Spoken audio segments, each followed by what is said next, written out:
Welcome along to Top Shelf Tech. Today we are joined by Paul Brislen from Brislen Communications. Now, Paul's a man that I'd normally say would need no introduction, but I'm going to introduce him anyway. I first came across Paul probably about 15 years ago in a time where we didn't have Netflix, we didn't have any of that other stuff, and this person from Vodafone at the time was on the 1 o'clock news talking about the state of broadband and all this pirating that was going on. And Paul quite happily put his hand up and said, well, by the way, I pirate everything as well. I'd quite happily pay for it, but there's no way to pay for it. So until then, which I sat back and just thought to myself, you can't say that. No, you can't. No, it's terrible. It was good, telling though. people the truth. Yeah. Yeah, that's right. That's right. It really opened up the debate, though, I think. No, everybody was pretending it didn't happen. Yeah. Oh, I'm glad that it worked. I think, and we're in a much better position now, aren't we? I mean, I'm signing up left, right, and centre. I think I've got Neon, Netflix, Disney, Amazon. There's got to be at least 2 or 3 others I'm not thinking of at the moment. It's the world's our oyster. So, that's right. Yeah. Well, not long after that, we launched an ISP that included the ability to watch Netflix and stuff remote, and it was remarkable that you had less than 1% of your traffic was torrent traffic once people had the option to pay for it. So there you go. Crazy, eh? Yeah. If you let them give you money, they actually might. What a business model. So we're talking about crazy today. Today we thought we'd have a little bit of a chat around 2020 and has the world gone mad, and it is smashing into tech now. Paul, you've somehow become the self-appointed spokesperson for not burning 5G towers. I know. It's a strange world, isn't it? I remember going to a public meeting many years ago when 3G was first being deployed, and people were holding up babies and crying, "You're killing my baby with your death rays!" And oddly, the babies have not died. They've all carried on quite nicely. And then, of course, 4G came along, and we had the same. And now here we are with 5G. I spent quite a bit of time answering letters when I was at Vodafone. These days I'm independent, but when I worked at Vodafone, I would get letters all the time. They'd come across my desk, emails, letters, phone calls, anything mad about cell site location, and they'd send it to me for some reason. And I distinctly remember getting 2 letters on the same day from a place, I'm guessing the name now, somewhere in the South Island, Palmerston or Palmerston South or New Plymouth, or I don't know, somewhere. And they had... the first letter was, look, I'm a mother of a teenage boy and I have to pick him up from hockey practice after school on a Wednesday. And when it's cancelled, there is no cell phone coverage. He can't ring me and he has to stand out in the cold for an hour and a half until I finally get round to picking him up. And this is terrible. I've got a petition with 100 signatures demanding that something be done about this terrible state of our cell phone coverage.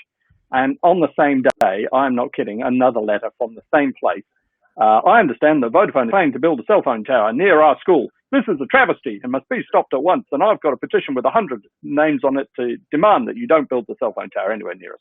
And it's just kind of exploded from there. And these days, of course, we've got Facebook and the madness that is the Facebook news feed, where your auntie can tell you that she's heard from somebody that the government's going to lock everything down because of COVID and they're sending in the army. And it must be true because she heard it from her neighbour whose brother-in-law is a soldier. So therefore it's all true. And here we are in the crazy.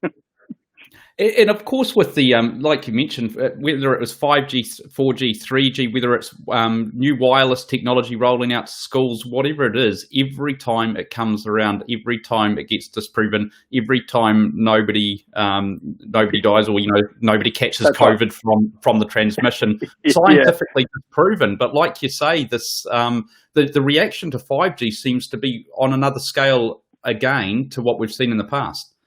Oh, it really does. They've really kicked up a notch, and it's partly because you can be a lot more organized with Facebook than ever before.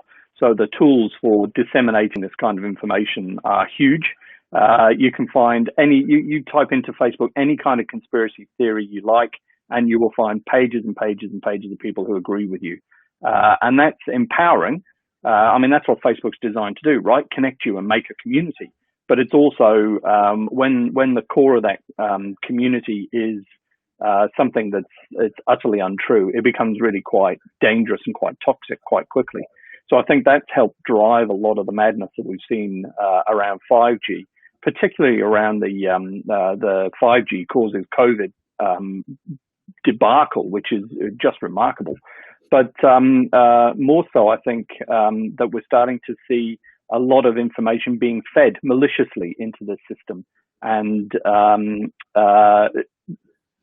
New York Times put out a really fascinating piece talking about Russia Today, which is the US arm of Russian state media, which has been propagating this story for quite some time and really driving this whole idea that American 5G is really bad for you, but Russian 5G is really good for you, and that we should all be terrified of what the American 5G is providing. And this is sort of this misinformation and disinformation campaign has really driven a lot of this because it looks real. Okay, there are people sitting in a news studio with all the features that you would expect from a news broadcast, saying we should be really worried. Scientists are terrified of this thing, and yet the governments of the world are pushing it out, and it's simply not true.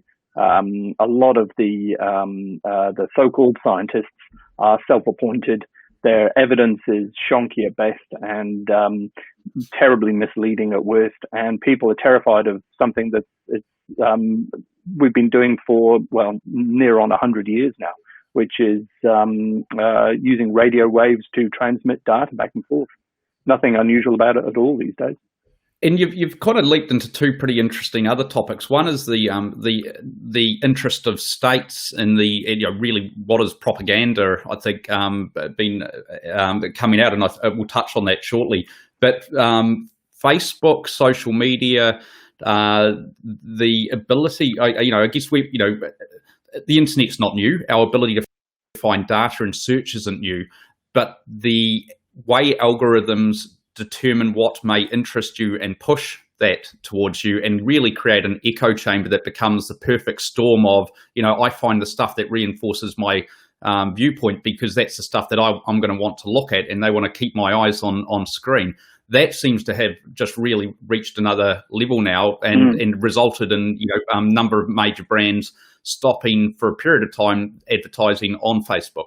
Yeah, absolutely. And it is that algorithm. It's that you liked this, so therefore you might like this, and it leads you down the path quite quickly. I've seen research that shows you can go from a blank, totally unused Facebook account, brand new, to alt-right Nazi propaganda in about six or seven clicks. It really doesn't take very long to get down to the real dregs of the internet, and it's because Facebook doesn't actually care what content we're sharing, just so long as we stay on the site and keep sharing it. So the problem there is, of course, there is no editorial process. There's no interlocutor to say, is this appropriate? Should we be sharing this? If yes, carry on. If no, then let's move you back around. And we've seen this time and time again with Facebook, with the anti-vaccine debate, with 5G, of course, with COVID, and with this mass sort of uptick in the number of crazy sites promoting, in many cases, promoting pyramid schemes or fake cures, or simply just driving misinformation. And a lot of it is made very easy by the Facebook totally hands-off approach to responsibility. It's all care, no responsibility, right? They simply don't seem to want to take on the mantle of publisher. They've said repeatedly, we are not a publisher, we are a platform, other people publish. But I think they've turned a corner. A couple of years ago, they switched off the chronological feed in your Facebook news feed. So you didn't see things in the order they were posted anymore. Suddenly, we're starting to see the algorithm deciding what things you might like to see. Relevance. Exactly. It's suggesting things, it's pushing things forward. And that's where they stopped being neutral and became a publisher. And for my mind, we should be using some of the laws that are already available and saying, okay, well, you're making this decision consciously. Sure, it's the IT system, it's the algorithm, but Facebook has consciously made a decision to allow this to be published and to promote it. And that's something that we need to address. Absolutely. So, Paul, on that note, nobody seems to be able to really reel them in. We can't even get them to pay a cent of tax, I should say, in New Zealand. That's right. They've been pulled in front of Congress. We've seen major advertisers, withdraw from the platform with actually relatively minor impact because, of course, a lot of the small businesses that are on Facebook as a platform for advertising. Yeah, absolutely. Do you think it's a time for big tech to become regulated? Oh, absolutely. I think social media has played this three-hand Monty game. They've moved the cups around and the ball's hidden underneath. Oh, we're not responsible. No, we'll spend a bit of money and we'll make sure that we have a foundation and we'll put in place an oversight committee and all the rest of it. Facebook's latest technique is its latest political tactic is straight out of big tobacco, which is yes, we should be regulated.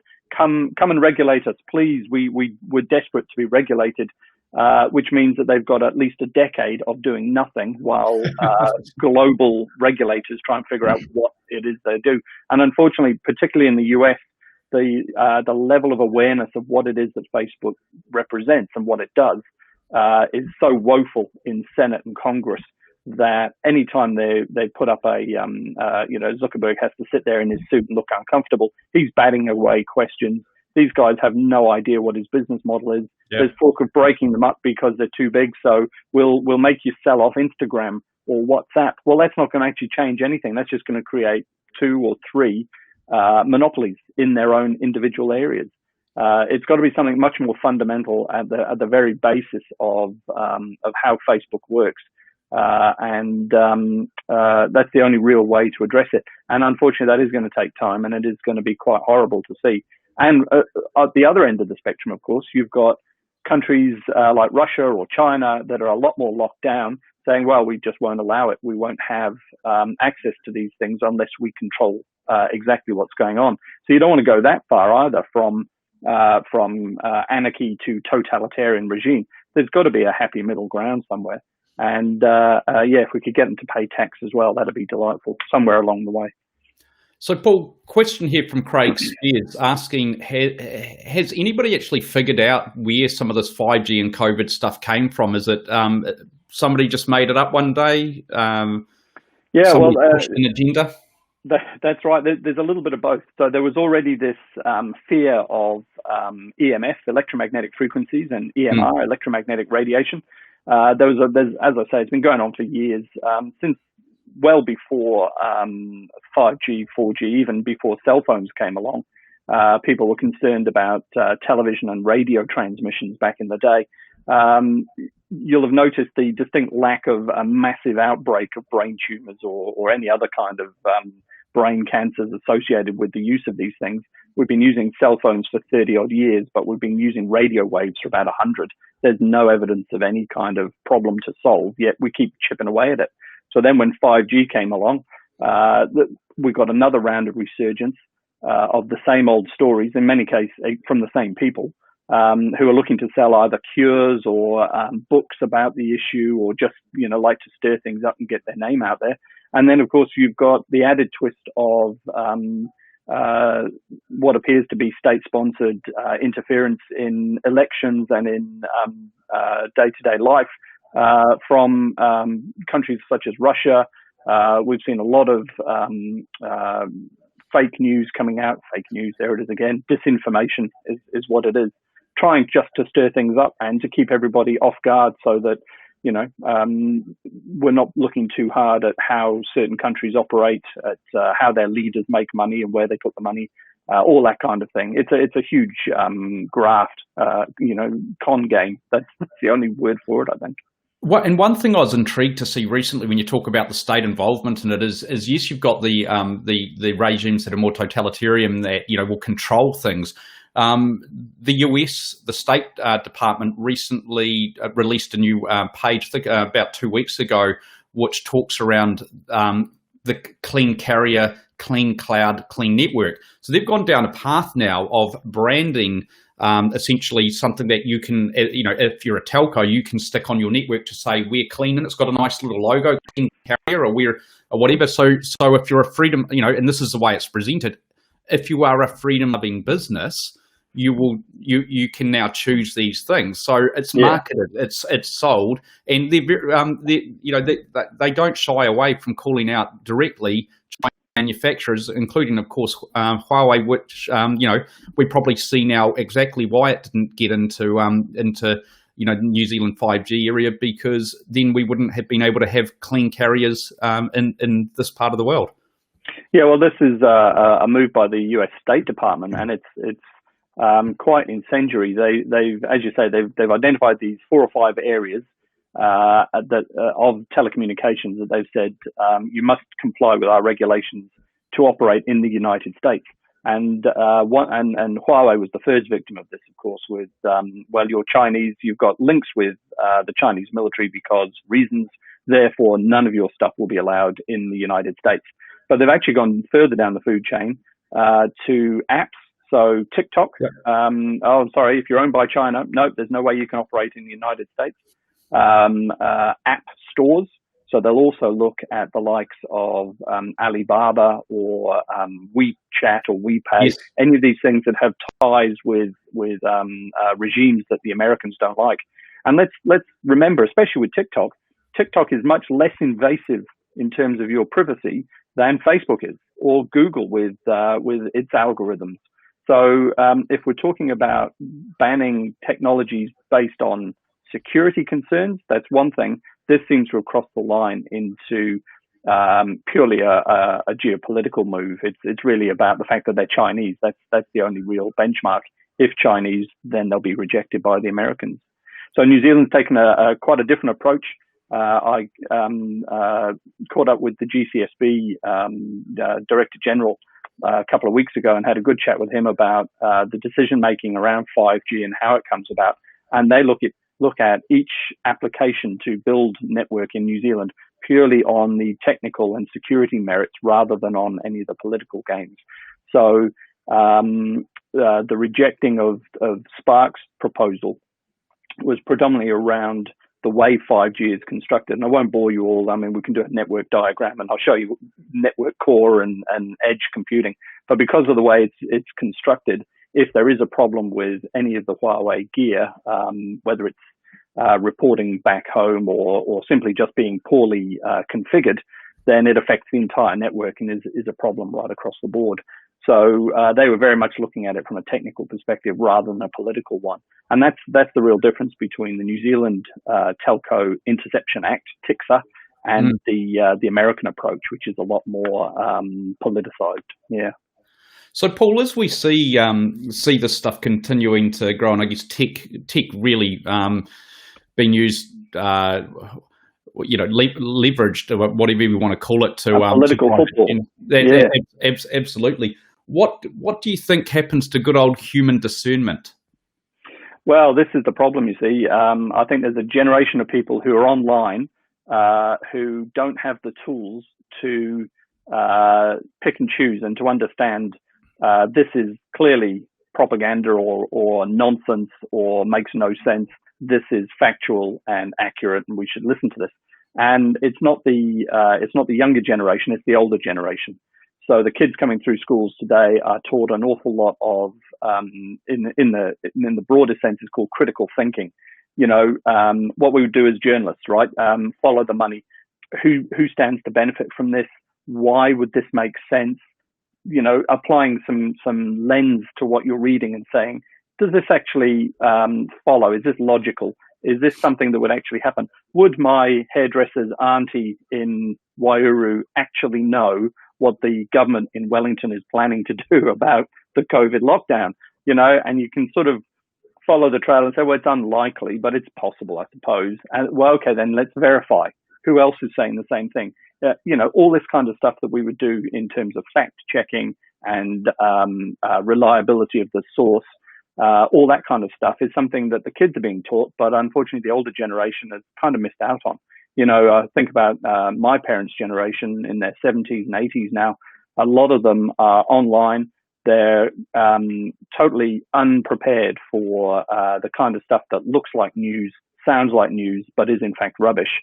And they can end up, I'm sure we've all got family members who are just down the rabbit hole of conspiracy the United Nations is going to control us with chemtrails and 5G, and the fluoride is actually made of 1080 poison, and it's all designed to reduce our ability to defend ourselves, and all this kind of stuff. There's pages and pages and pages of it, and unless you're thinking critically, you can get suckered into some of these things in a big way. And I've heard some really dodgy stuff from people who should know a lot better. LinkedIn is usually a wasteland of boring articles about marketing techniques. I'd write half of them myself. But occasionally you get some loon pop up and start spouting this stuff off. And when you look at who they are and where they're from, they're actually from a reputable technology company. I got into a big argument with somebody the other day about it, and they were like, "Oh no, 5G. I mean, it's just unproven." I'm going, "You're a technology person. How can you not understand how the technology works that you're talking about?" But they were quite adamant. So in the end, you just have to block them. Move on. So changing gears slightly, Paul. Privacy. I remember an episode of South Park some years back where it was joking about signing away Apple's terms and conditions and pretending that somebody actually read them. I won't go into too much detail around the episode because it ended up parodying a famous horror movie in a disturbing way. But essentially, people signing away their rights on with Apple terms and conditions. Today, as we're putting digital assistants into our homes, the ability to, I guess, have listening devices anywhere, which kind of would have seemed like a crazy concept years ago. Why would you want anything like that in your house? Do you think that we're in terms of that preparedness and self-education? Do you think we're in a position where we understand enough around safeguarding ourselves from a privacy perspective? Well, privacy is the big debate of the next 10 years, I think. Precisely for that, we're moving to a world now of always on, always connected, always listening devices. And I think there are a number of people who seem quite shocked to discover that the device which you say, Alexa or Hey Siri, will burst into life when you say that, is listening to them all the time. And of course it is. I mean, how else would it work? Just think logically about how you can activate something using your voice if it's not listening to you. So we've got to have safeguards in place around these things. We've got to understand and enforce our rights as private people, as private citizens. And we've got to understand what we're getting ourselves in for when we sign up to a service and say, yes, absolutely. I think about all those Facebook quizzes. They were very popular a few years ago. Which Harry Potter character are you? It didn't matter what it was, travel, food, movies, books, it didn't matter. They would come up with a quiz. You'd answer all these questions and say, at the end, right now, in order to give you your answer, we have to have access to your account. But don't worry, we won't post anything. And you go, okay, well, you're not going to post anything. That's okay. I'll give you access. Oh, look, I should be in Gryffindor, or I'm Luke Skywalker, or whatever. And you go, that's good. You've just given your, there's my Siri bursting into life. One moment, please, while I shut her off. You would give them access to your account, and it would take a snapshot of everything you see, everything you do, the pages you look at, right down to how long through the video you watch, and all the rest of it. And that level of privacy, I don't think people realize that's what they were giving away just by answering those quizzes. And it's the same for any of these home automation devices. You are giving access to your private realm, your home, to devices that need to intrude in order to operate the way you think they do. So yes, that's fine if you are aware of what's going on. It's not good if you think that's not happening and suddenly you're surprised by it. You've actually got to pay attention. And it's about, it's a term from medicine, it's informed consent. So back to the Facebook example, you're consenting to something without being totally informed. You had no idea that Facebook would be giving access to your entire account. And that's what this whole quiz was all about, not about whether you're Harry Potter or not. And you were saying yes on the basis that you had been well under-informed. And I don't think we're in a position to make an informed decision. It's the same with some of these devices. We've got to be better prepared, but we've also got to have better laws as well. So we get the new Privacy Act comes into effect in New Zealand in December. And unfortunately, I think it's already sadly behind the times. It really doesn't take into account the wealth of data that companies collect on people, and it certainly doesn't enforce any kind of security or provisions around making sure that your data is looked after safely in any way, shape, or form. There is no fine regime. There's no enforcement regime. You look at the Europeans; they've just launched the well, not just it's a couple of years in now. The General Data Protection Regulation (GDPR). You'll see this mentioned in a few places. And there, if a company breaches your data and releases personally identifiable information out into public, they're liable for a fine of, I think it's 50 million euros or 4% of revenue for the year, whichever is higher. So suddenly, Google and Facebook and the AirPoints plan that you're a part of, they're all starting to take this very seriously, because 4% of annual turnover, that's a big number. Our fine regime in New Zealand says if you don't notify the Privacy Commissioner of a problem, the maximum fine is 10,000 New Zealand dollars. So they won't even fire up the lawyers for that, right? I mean, it's why would you even get involved? So I think it's time we had a much closer look at the access people have got to our private lives, to our private information, and require that they take care of our data. There's a move afoot to address this through giving us ownership of our data. So at the moment, your health data, it might be with your GP, it might be with a clinic you visited, it might be with the hospital, it might be with the ministry. You as the patient should own your own data, and it should go with you through all the providers, so long as they meet the criteria. And I think that really flips the whole debate on its head and gives the consumer the power. And I'd like to see that more widely explored. I think that might be the way forward. Paul, to finish up, in New Zealand, we like to think of ourselves as a bit of a safe haven, and of course very relevant right now. From a technology perspective, and you've mentioned sort of the GCSB making more technically orientated assessments than geopolitical, but in terms of the privacy stuff, in terms of how we consider what we may be getting fed and think about that. You've mentioned the Privacy Act's already behind. What do we do to get ahead as a country? What would the one thing be that you think we could do to say New Zealand is actually ahead of the game from a tech safety, high tech perspective? Yeah, I think there's a good opportunity for us to really leapfrog and get ahead. The problem we've got is a lack of awareness of how important technology is to the New Zealand nation at government level. We've got a story on techblog.nz that I edit this week from Wellington about the lack of policy or understanding of technology at government level. This is Ian Appley's written a very nice piece about where's the policy? Show us your policies, and there just aren't any. Yes, I mean, it's a wasteland, And without awareness and understanding at that kind of level, I don't think it's going to filter down through the country in any way, shape, or form. The wider tech sector is our third largest export earner, and given what's happened to tourism in the last 12 months and the next 12 months, I suspect it'll be number 2, just behind food production. This is a big part of the New Zealand economy. It largely goes unseen by the policymakers, and because of that, we don't have the support in terms of profile in education. We're not encouraging our kids to take up ICT careers. We're certainly not encouraging ICT companies to set up in New Zealand.